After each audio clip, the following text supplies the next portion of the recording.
What's up, guys? It's your boy, Barca Boy 103. Today we're going to be reacting to the Barcelona news over the past few days. We do have some big topics to discuss. Firstly, around a new striker in Erling Haaland. There are reports again suggesting that Joan Laporta, the president, he has his eyes set on him being his dream signing, especially with elections coming up. So we're going to keep our eyes on that. Some big updates on futures of cornerstone players in this team in Robert Lewandowski and Frenkie de Jong, who are both technically in form up for renewals. We'll discuss that. Updates around the Camp Nou. The stadium is basically done.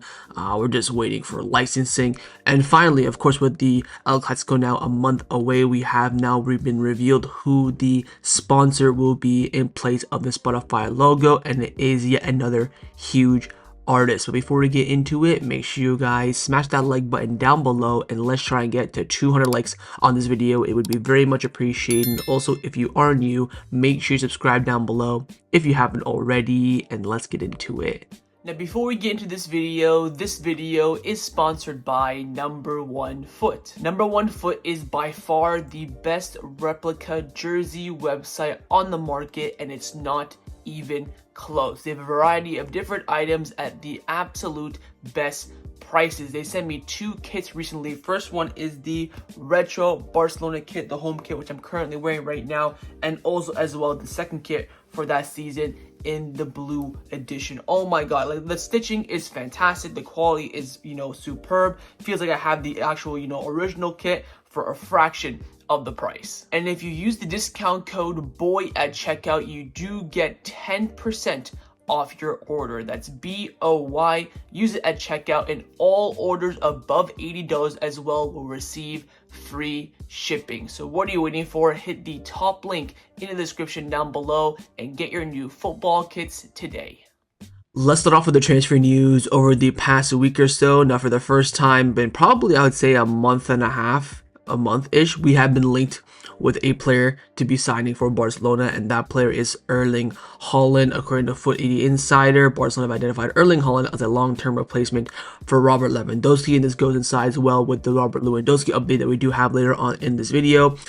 I think it's quite obvious that if Barcelona can pick any striker in the world to come in next summer to replace Lewandowski, it would be Erling Haaland. The only issue with Haaland is, of course, last season, I believe, he signed a 10-year deal with Man City, so getting him out of there is going to be quite difficult from that perspective. Maybe there's some sort of gentleman's agreement, some sort of release clause in there, because it would be quite dumb for Amino Raiola Klein, I think now they're run by Pimienta, to sign that long-term deal without a potential way out. So I do think there is, this is just my opinion, I could be 100% wrong here, but I do think there is somewhat of a release clause chucked in there. How much is it? How much are we willing to spend? Remains to be seen, but everyone knows if we could pick anyone, it'd be Erling Haaland. Even if Alexander Isak was still at Newcastle, if we could pick anyone, it would be Erling Haaland. I mean, I'm just imagining Pedri feeding him through balls, and then putting crosses in for him. You saw how well he worked with Kevin De Bruyne.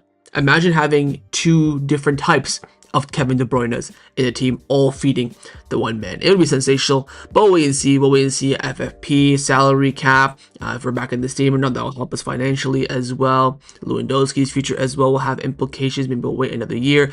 I do have a feeling that at some point we will see Erling Haaland in a Barca shirt. It just seems one of those kind of destined destinations, but we'll wait and see how things do play out. But again, we all know Joan Laporta is a big fan. We've been linked with Erling Haaland since his RB Salzburg days, including mainly his days at Borussia Dortmund. When Joan Laporta first came in, he wanted to sign him, and now with elections coming up again, he could use that as a big stumbling block to, make the elections easier than they already are. So keep your eyes on it. Barcelona is still intact and still, interested in Erling Haaland. They do see him as the dream target, but sometimes dreams can't be reached, but sometimes dreams are meant to be reached.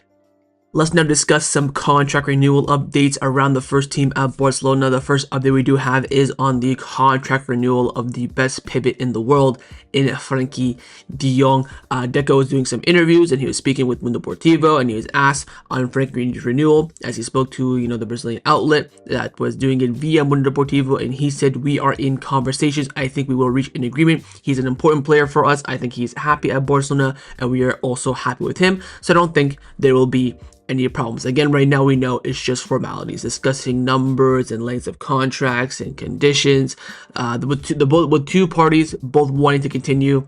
it's set up for success. We saw that, of course, with Jules Koundé. We saw it with Pedri and Araujo and Gavi and, Lamine Yamal this past summer as well.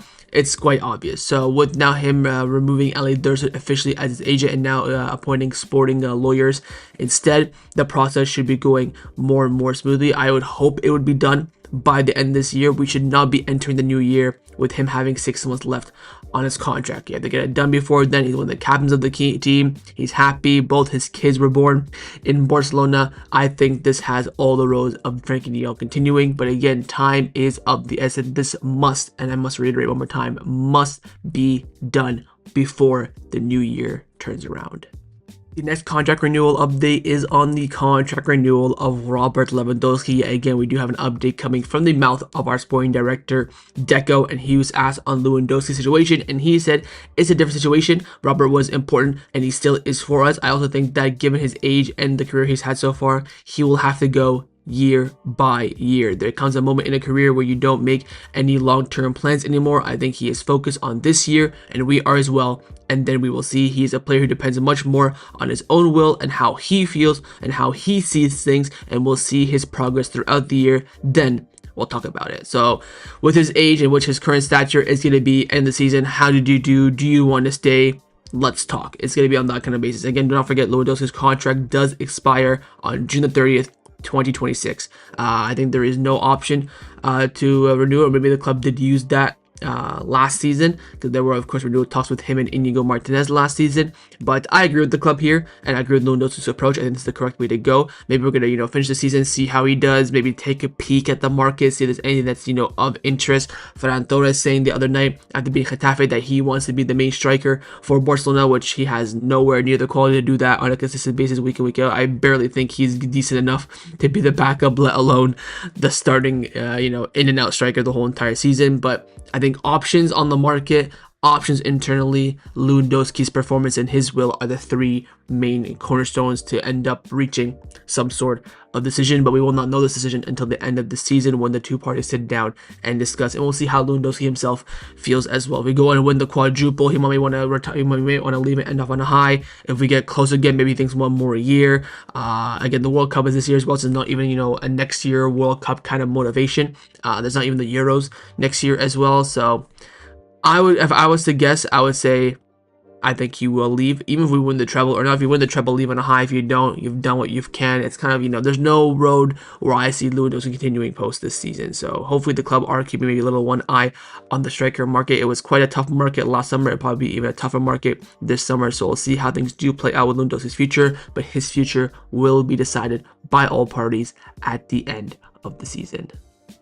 And the final contract renewal update is on the contract renewal of Dro Fernandez. Gigantes have come out saying that Barcelona is already working on the renewal of Pedro Fernandez. His representatives, Ivan de la Peña, met with Deco a few days ago to start negotiation on a new contract. I believe Dro is injured, if I'm not mistaken. That's why we haven't really seen him too much.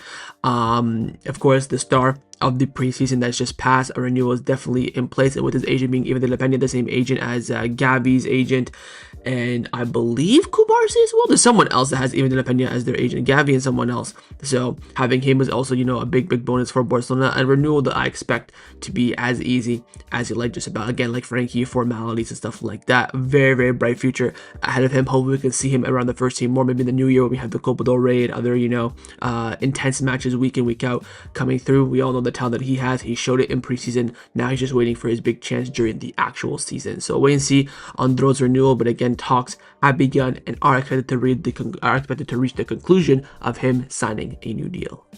Now, a player that wants to commit his future to Barcelona is Andreas Christensen. I believe him and Frenkie de Jong are the only two players whose contract expire this summer and are at risk of being free agents. And according to reports, Andreas wants to stay. Roger Solero of Mundo Deportivo came out saying that Christensen wants to stay at Barcelona beyond his contract ending on June the 30th, having rejected offers from Saudi Arabia and Premier League clubs over the past few windows. No renewal talks with Deco have started yet, but discussions could take place in the coming weeks. Listen, I don't know with Christensen, man. I rate him so so highly. I think he's a world-class footballer. Just needs some consistency. So far so good this season. He's played in and out, not started off the bench, played well. I don't think he's put in one bad performance so far, whether it's been from the starting lineup or off the bench, and now he has a little bit of consistency. But let's be patient. Let's see how things go. Personally, for me, I would renew him. I think he's an absolutely fantastic player, and with the center back market right now being a bit too hot as well, a lot of top teams looking for center backs, it's going to be quite difficult. I think he definitely has the capability. I think, don't forget as well, I just remembered now, Eric Garcia also has a contract until 2026. I'd renew both of them. I think, and of course you have Kubarsi. I think Arujo is kind of the big question mark, especially I know a lot of people do want us to sign a new center back. We'll wait and see how this season goes. We of course now have played 6 games in the league, kept 3 clean sheets out of 6, so 50% of the games, which is not too bad, conceding a total of 3 goals if I'm not mistaken. So it's not, you know, the end of the world right now. Again, we have no face 4 goals if you count, of course, the Champions League. But I think overall hasn't been too bad. I think Christian has done really well. But again, bit early on. Let's see how things turn out. Let's see the market and see how things are, you know, moving in that direction as well. But in terms of pure footballing ability, I think we can all agree that Christensen should be staying. But let's wait and see how this develops. Let's now discuss some of the injury updates around the first team at Barcelona. Firstly, on the injury of Fermin Lopez, who went down in the last few seconds of the Getafe match on Sunday. That night, the reports were saying the worst. Barcelona are scared he's to be out for a long time, but he has an official test, of course, yesterday, and the club announced that Fermin has sustained a muscle injury in his left iliopsoas, and his recovery time is expected to be around 3 weeks. Iliopsoas, of course, is kind of that upper thigh kind of region. He'll be out for 3 weeks, which I think is not the end of the world. Of course, he's going to miss the next 4 games. Oviedo, Sociedad, PSG, Sevilla. He'll be out for all 4 of those, but of course positive. There is an international break. Should be back 100% for the, I think, Girona match that we have right after the international break. So he'll miss the next 4 games. Should be back, I think, 100% ready to go post-international break. It is a bit of a blow, but hopefully Olmo can hold his own in the next 4 games, praying to God, because if he gets injured, we're just going to be absolutely cooked at that point, because all of our 10s are going to be injured. We'll have to see Rafa there, maybe even Pedri. So I think with Fermin, we can definitely survive pending almost fitness as well. This is a big blow after his good, you know, run of form in the past few weeks as well. Hopefully he can recover as quickly and effectively as possible. We can see him after the October international break. And the final injury update that we do have is on the injury of Pablo Gavi, who's been out now for about a month, proceeding with conservative treatment. Now, following the 4-month period, the club conducted a test yesterday to see whether or not, you know, if he's evolving, great, we'll continue. If he's not evolving, we have to do the surgery. And you guessed it, for the umpteenth fucking millionth time at Barcelona, he was not recovering well, and now he's going to be having the surgery. So with the surgery being done, he will be out for about 5 to 8 weeks. So we're probably going to see him after the November international break. And for me, this is just embarrassing. I mean, I don't understand conservative treatment because it never is successful. Ter Stegen tried it, flopped. Ansu Fati tried it, flopped. Gavi has tried it, flopped. When does conservative treatment actually work out? I get it. Players are scared. They don't want to go under surgery. I 100% understand that. But when the conservative treatment has, you know, a 1% hit rate, what the fuck is the point? If he had the surgery when he got injured, a week or 2 after he got injured, he would have been fit in the next week or 2. But now we're gonna wait another whole month and a half because he wanted to try and, you know, conserve it properly.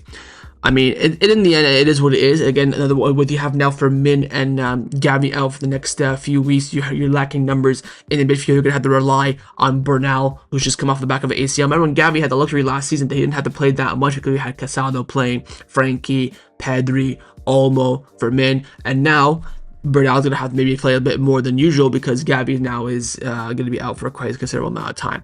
That sucks. He's going to miss the Clasico. He's going to miss the PSG game. Probably the 2 biggest games where you want to have Gavi. It does suck, but just got to roll the punches now at this point. So yes, conservative treatment for Gavi. Will be out for about 5 to 8 weeks. Aiming to be back 1,000% ready post-November international break. Let's discuss some of the news surrounding Barcelona over the past week or so. Firstly, in regards to El Clasico coming up at the end of next month, a month away pretty much. We now know who the artist will be. According to Raccoon, it will be Ed Sheeran that will feature on the kit. Of course, there are some concepts coming out. We don't know exactly what it would look like. All we know is that Ed Sheeran is the one. Memorabilia as well on Twitter did confirm it, and of course we're going to be having that specific El Clasico kit, so we won't even see Ed Sheeran on this concept kit you see here with Rafinha on the right hand side. It's going to be that other kit, that diagonal one that nobody really likes, and hopefully will look better on the so don't forget that we're going to have El Clasico specific kit, and on that El Clasico specific kit we will have Ed Sheeran as a sponsor. Maybe Barcelona want to get this done early so they can announce both and release both at the same time is what I'm expecting. So of course this deal has been fantastic. And speaking of the Spotify deal, there are a lot of talks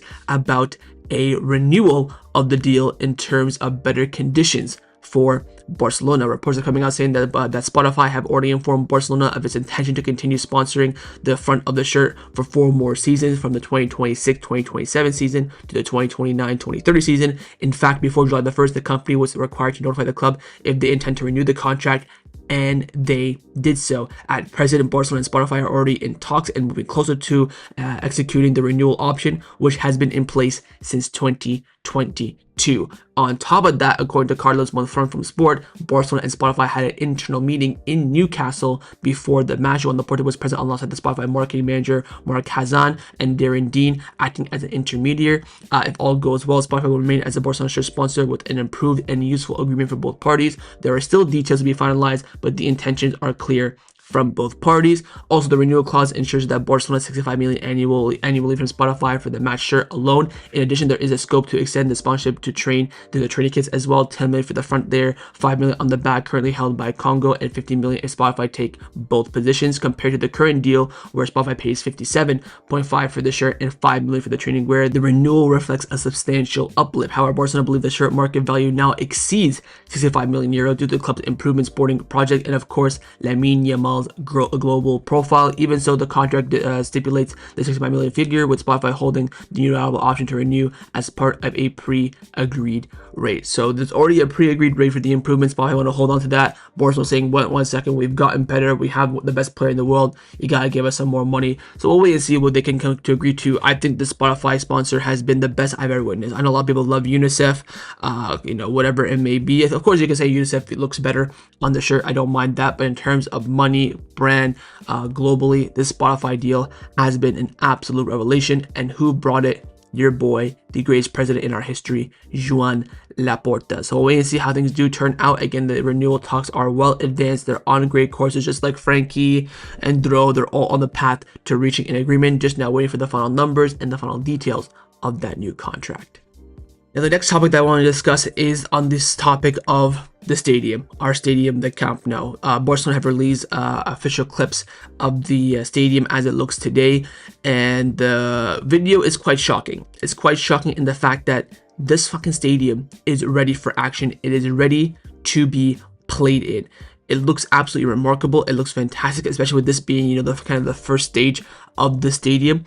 It looks fantastic. Again, the only reason why we are not playing at the Camp Nou is due to political reasons, due to the fact that we're not obtaining this fucking permit, this first occupant license that the city and the country keep dragging and dragging and dragging. Why? Because everyone prays for Barcelona's downfall. This is all political now. The stadium, as you can see from this video, I'm going to skip through it a little bit because it is quite long. It's ready. Like, look at the seats, look at the stadium, look at the pitches, security is fine, stadium lighting, everything is up to par with regulation. I mean, and we're having to go into rent the Montjuic, and we're playing at the Estadio de Johan Cruyff because of politics. It's very frustrating to see this as a Barca fan, because it always happens and you can't really dodge it, you can't really overcome it, but it's just so annoying to deal with. And it's frustrating as well. And I'm gonna skip through this video a little bit more just so you see it. I mean, look, even the numbers on the gates are ready, seats are ready. Look how nice it looks. Even the press box is ready. Look, the washers are ready. You can see the water coming out of it. Look, the water is working. Toilets are fine for the fans. Backup generators, electricity is all good. The benches are ready as well for the home and the away side. The stadium is ready for football to be played on, and the only reason we are not there is due to political reasons behind the scene. Some good news, Frank came out saying that Barcelona finally obtained the certificate of completion of the work of the first phase of the works at the spot by Camp Nou. In the first phase, the capacity of the stadium will be 27,000. The CFO will now be handed over to the Barcelona City Council, who must give Barcelona the first occupant permit. The club did not rule out having that ready as soon as possible. Of course, they wanted for Getafe and Sociedad. Getafe didn't happen, and now Sociedad probably will not happen. One of Deportivo saying that everything that just said Barcelona versus Real Sociedad will be played at the Aesthetic Olympic in Montjuic. The reality is the club does not have the final construction certificate signed off, which is dispossessed by the Barcelona City Council to then grant them the first occupant license. We will have Barcelona will have the Luz Campos City ready for the with the pitch in proper condition after being maintained work on Thursday following a Post Malone concert. So all that is left is, again, Barcelona, as you can see here from Fermin, they got their CFO. It's all certified. They now have to bring that to the Barcelona City Council, and they have to sign off on it. They're not signing off on it. Why? I don't know if they're being, stupid or retarded. I don't know what's going on. They're not signing off on it, and it is dragging the return more and more and more. And Barcelona already have to go to the Montjuic for the PSG game because the UEFA require us to play one game at the Camp Nou to kind of test it out before playing in the Champions League. And we can't do that against Sociedad if we don't get the license. That's why they're going to just run the Olympic Stadium. The positive thing I would say is that it looks like we're definitely going to return to the Camp Nou before the end of the year. But we're just wasting time and effort and money to rent the stadium, sending all the fans up there. I saw a report that apparently during the PSG game and the Sociedad game, the escalators won't work, so the fans are gonna have to climb up a whole entire mountain to reach these games. Like, it's just so pointless. We're at the point where I'm just like, what the hell are we playing at? Like, this is just so tedious, so annoying, and it can easily be preventable. And again, it's all politics. An example of the politics as well is Barcelona's salary cap. Of course, the new salary cap was released by La Liga. They release it every end of transfer windows. Next one will come in February after the winter international break. And Barcelona right now, salary cap went down to 351 million from the 463 million we had in the January previously. And it's just, we've sold players, we've made investments, we've brought in money. Again, the VIP seats are not in this apparently. You have Real Madrid at 700 million. Why? They run the show. That's all you can do. It's very frustrating. Again, I want to just keep watching that stadium video because you can see that the stadium is ready for footballing action. I'm gonna even pull it up again because I want to watch it again. I mean, look at this. Look how great. Oh, just imagine the atmosphere for this game in Clásicos and big Champions League games and title deciders in La Liga. It is just remarkable. And this is, just a taste of what we're going to get. But the stadium is ready. Even have the look of the away locker room in perfect shitty condition, which you'd love to see. Everything is ready. It's just the reason why we're not there is because of politics, because people don't want to sign off on this and that, and it's very annoying. But hopefully we can be there. If I was to guess, of course the first Clásico is going to be away. It is going to be at the Bernabeu. But if I was to guess, I think we could be back after the international break. Would be super ideal. But if I was to bet, I would say we're not going to be back until the new year. Why? Not because of Barcelona, not because of the club, not because of Dro Laporta, but it's because of the politics around it, because everyone's going to, drag it, and they're going to try their best to prevent Barcelona from returning. So we'll wait and see how things do turn out. But again, I want to reiterate one more time, the stadium is ready. Just politics and signing of permits is what's stopping us from returning. So that was my reaction to the Barcelona news over the past week or so. Hopefully you guys enjoyed this video. If you did, of course, make sure you drop a like down below, and of course in the comments down below as well. Let me know your thoughts on everything we did discuss. Firstly, on Erling Haaland, think that's a possibility in the future or not. Second, your thoughts on Ed Sheeran being the sponsor of the new kit, and your thoughts on the actual design of this El Clásico specific kit.